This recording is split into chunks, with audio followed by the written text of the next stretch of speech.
अस्सलाम वालेकुम and welcome to my channel better half chemistry. आज हम डिस्कशन करने जा रहे हैं बड़े ही इंपॉर्टेंट टॉपिक पे, because that being a teacher जब मैं क्लास में स्टूडेंट्स को केमिस्ट्री पढ़ाने जाती हूँ देन दे आर लाइक कि बिल्कुल उनको केमिस्ट्री की समझ नहीं आ रही। वो केमिस्ट्री से तंग हैं, वो केमिस्ट्री से बोर हैं, वो केमिस्ट्री को समझ ही नहीं पा रहे। तो आज के लेक्चर में हम लोग इस बात को डिस्कस करेंगे कि केमिस्ट्री क्यों हमें समझ नहीं आ पा रही, एंड देन हम किस तरह हमारी जो केमिस्ट्री का सब्जेक्ट है उसको हम इंप्रूव जो है वो किस तरह कर सकते हैं। तो चलिए सबसे पहले तो फर्स्ट स्टेप है लर्न बेसिक टर्मिनोलॉजीज। तो आपको जो बेसिक टर्मिनोलॉजीज हैं, जो बेसिक टर्म्स हैं केमिस्ट्री में, वो आपको पता होनी चाहिए। लाइक आपको एटम के बारे में बेसिक नॉलेज होनी चाहिए कि एटम क्या है, एटम का स्ट्रक्चर क्या है, एटम में न्यूक्लियस क्या है, एटम में न्यूट्रॉन क्या है, प्रोटॉन क्या है, एटम में शेल क्या है, सब शेल क्या है, ऑर्बिटल्स क्या हैं, इलेक्ट्रॉन्स क्या हैं। तो ये जो बेसिक चीज़ें हैं, nucleus, shell, electron, proton, neutron, सब शेल्स, इनके बारे में आपको पता होना चाहिए। एलिमेंट क्या होता है, आपको एलिमेंट के बारे में पता होना चाहिए। एलिमेंट आइदर प्योर होता है या एलिमेंट प्योर नहीं होता, आपको ये कंफर्म होना चाहिए। कंपाउंड क्या होता है, मॉलिक्यूल क्या होता है, देन कंपाउंड एंड मॉलिक्यूल में क्या डिफरेंस है, देन एटम एलिमेंट किस तरह अलग है, कंपाउंड मॉलिक्यूल किस तरह अलग है, देन मोल क्या होता है। मोल के साथ अगर हम दूसरा टॉपिक देखें तो एवोगैड्रोस नंबर क्या होते हैं, कंसंट्रेशन क्या होती है, सोल्यूशंस एक बड़ा ही इंपॉर्टेंट टॉपिक है केमिस्ट्री में। या नहीं भी अगर हमें सोल्यूशंस का चैप्टर पढ़ना तो concentration, molarity, mole fraction, parts पर मिलियन, पार्ट्स पर बिलियन, ये जो यूनिट्स हैं ये हमें बहुत जगह पे यूज़ करने पड़ जाते हैं। तो हमें कंसंट्रेशन एंड कंसंट्रेशन यूनिट्स का पता होना चाहिए। हमें मेजरली इलेक्ट्रॉनिक कन्फिग्रेशन का पता होना चाहिए, बिकॉज आपको पता है कि जो केमिकल एंड फिजिकल प्रॉपर्टीज़ होती हैं किसी भी केमिकल सब्सटेंस की, वो उसकी जो है वो वैलेंस इलेक्ट्रॉन्स पे या प्रोटॉन नंबर या इलेक्ट्रॉन नंबर पे डिपेंड कर रही होती हैं। तो हमें इलेक्ट्रॉनिक कन्फिग्रेशन का नॉलेज होना चाहिए। तो ये देखें, आप खुद से क्वेश्चन करें कि क्या आपको एटम, एलिमेंट, कंपाउंड, मॉलिक्यूल, मोल, कंसंट्रेशन, इलेक्ट्रॉनिक कन्फिग्रेशन, ये 4-5 चीज़ें मैंने आपको लिख के दी हैं, क्या आपको इनके बारे में नॉलेज है? अगर आपको इनके बारे में नॉलेज है तो वेल डन, वेरी गुड, आप केमिस्ट्री को ज़्यादा इजीली अंडरस्टैंड कर पाओगे।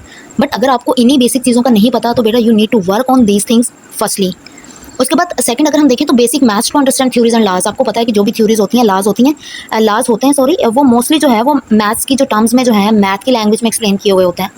तो उसमें डायरेक्ट रिलेशंस होते हैं, इन्वर्स रिलेशंस होते हैं। इवन मैं स्टूडेंट्स को पढ़ा रही होती हूँ 9th एंड 10th क्लास के, उनको नहीं पता होता डायरेक्ट रिलेशन क्या है, नहीं पता होता इन्वर्स रिलेशन क्या है। So firstly you need to learn the basic terms of maths. आपको डायरेक्ट रिलेशन पता होना चाहिए, इन्वर्स रिलेशन पता होना चाहिए, आपको इंटीग्रेशन का पता होना चाहिए, आपको इन चीज़ों का पता होना चाहिए। क्योंकि ये जो चीज़ें हैं आपको डिवाइड करना आना चाहिए, प्लस माइनस मल्टीप्लाई, और इनके डिवाइड एंड मल्टीप्लिकेशन के रूल्स आने चाहिए। बेसिक अलजेब्रा आपको आना चाहिए अगर आपको केमिस्ट्री को पढ़ना है। एंड स्पेशली अगर आप फिजिकल केमिस्ट्री पढ़ने जा रहे हो, काइनेटिक्स का टॉपिक पढ़ने जा रहे हो, स्टिकियोमेट्री पढ़ने जा रहे हो, आप स्टीरियो केमिस्ट्री पढ़ने जा रहे हो, तो वहाँ पे आपको एंगल्स, मैथ्स, ये सब चीज़ें आपको पता होनी चाहिए। तो आपको बेसिक जो मैथ है वो थोड़ा सा इंप्रूव करना है। पीरियोडिक टेबल आपको पता होना चाहिए। पीरियोडिक टेबल को हम केमिस्ट्री के सिंबल बोलते हैं, यानी एक पीरियोडिक टेबल देख के आप मैक्सिमम केमिस्ट्री के बारे में बता सकते हो। एक पीरियोडिक टेबल से आप किसी भी एलिमेंट की आयनाइजेशन एनर्जी बता सकते हो, इलेक्ट्रॉन अफिनिटी बता सकते हो, एटॉमिक साइज बता सकते हो, एटॉमिक रेडियस बता सकते हो, इलेक्ट्रोनेगेटिविटी बता सकते हो, केमिकल प्रॉपर्टीज बता सकते हो, फिजिकल प्रॉपर्टीज बता सकते हो, वैलेंस शेल बता सकते हो, वैलेंस इलेक्ट्रॉन्स बता सकते हो, एटॉमिक मास बता सकते हो, एटॉमिक नंबर बता सकते हो। तो ये सब चीज़ें आप पीरियोडिक टेबल की हेल्प से बता सकते हो। तो आपको पीरियोडिक टेबल की बेसिक्स एटलीस्ट पता होनी चाहिए कि एस ब्लॉक कहाँ पे है, पी ब्लॉक कहाँ पे है, डी ब्लॉक कहाँ पे है, एफ ब्लॉक कहाँ पे है, इसमें मेटल्स कौन सी हैं, नॉन मेटल्स कौन सी हैं, मेटलॉइड्स कौन सी हैं। तो आपको बेसिक नॉलेज उनके बारे में एटलीस्ट होना चाहिए। तो पीरियोडिक टेबल का बेसिक नॉलेज आपके पास होना चाहिए। अगर आप देखें तो basic books to advance books देखें, अगर आप लोग जो है वो केमिस्ट्री को इंप्रूव करना चाह रहे हो तो स्टार्टिंग में ही जो क्रिटिकल बुक्स हैं उनकी तरफ आप मत जाओ। जिस तरह पाविया है, analytical chemistry by Grady Christian है, उनकी तरफ आप मत जाओ अभी। आप अभी जो बेसिक बुक्स हैं, जो इजी बुक्स हैं पंजाब टेक्स्ट बुक बोर्ड की, उनको आप पहले अच्छे से अंडरस्टैंड करो, देन आप एडवांस बुक्स की तरफ मूव करो। उसके बाद देखिए solve MCQs and pass papers. Suppose करें कि आपने एक टॉपिक कवर कर लिया है आयनाइजेशन एनर्जी पे, एंड आप उस पर कॉन्फिडेंट हो, आप श्योर हो कि यस आपको आता है, तो आप एक टेस्ट ले लो खुद का। आप कुछ एमसीक्यूज उसके रेलिवेंट कुछ पास पेपर्स गूगल से निकाल लो, एंड देन उसको सॉल्व करना शुरू करो।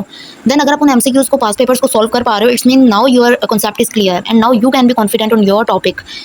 तो एमसीक्यूज एंड पास पेपर्स चाहे आप ज़्यादा मत करो, थोड़े थोड़े 10-10, 20-20 एमसीक्यूज कर लो हर टॉपिक के, एंड पास पेपर्स में से देख लो क्वेश्चन किस किस तरह से आए हैं।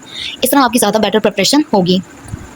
उसके बाद देखिए make effective notes, not keep on putting data. अच्छा आजकल बच्चे क्या कर रहे हैं कि बच्चे ओवर वर्क कर रहे हैं, स्मार्ट वर्क नहीं कर रहे। तो हमें स्मार्ट वर्क करना है, हमें ऐसा नहीं कि नोट्स बनाते जाना है, रिवीजन नहीं करनी है, उनको देखना नहीं है, उनको याद नहीं करना। तो डोंट डू दिस। बड़े ही सिंपल, प्रिसाइज, कोई लंबे चौड़े नोट्स हैं वो मत बनाओ, सिंपल नोट्स बनाओ। जो जो चीज़ें मेन हैं, जो चीज़ें आपको ऑलरेडी पता है एंड आपकी परमानेंट मेमोरी में स्टोर है, उनको मत लिखो, वो तो आपको पता है। तो जो चीज़ें आपको लगता है कि आपको नहीं पता या आपको भूल सकती हैं, उनको नोट डाउन कर लो एंड देन उनको रिवाइज करो। तो ऐसा नहीं कि सारा साल नोट्स बनाते जाना है एंड पढ़ना नहीं है, रिवाइज नहीं करना। तो इस तरह आप मार्क्स जो है वो गेन नहीं कर पाओगे एंड आप केमिस्ट्री को भी बेहतर जो है वो अंडरस्टैंड नहीं कर पाओगे।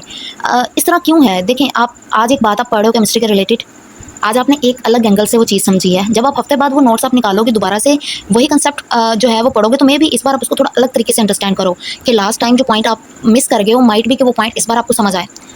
उसके बाद देखिए एंजॉय द प्रोसेस। फर्स्टली आपने ये जो सारा केमिस्ट्री का प्रोसेस है ना, इसे बोरियत के साथ नहीं पढ़ना, इसे आपने बर्डन समझ के नहीं करना। आप जो है वो पढ़ाई में एंजॉयमेंट फाइंड आउट करो, आप स्टडी जो है वो एंजॉयमेंट के साथ करो, देन चीज़ें आप ज़्यादा बेटर तरीके से अंडरस्टैंड करोगे। सो ये जो सारा पढ़ाई का प्रोसेस है इसको एंजॉय करो। Make a study group with friends.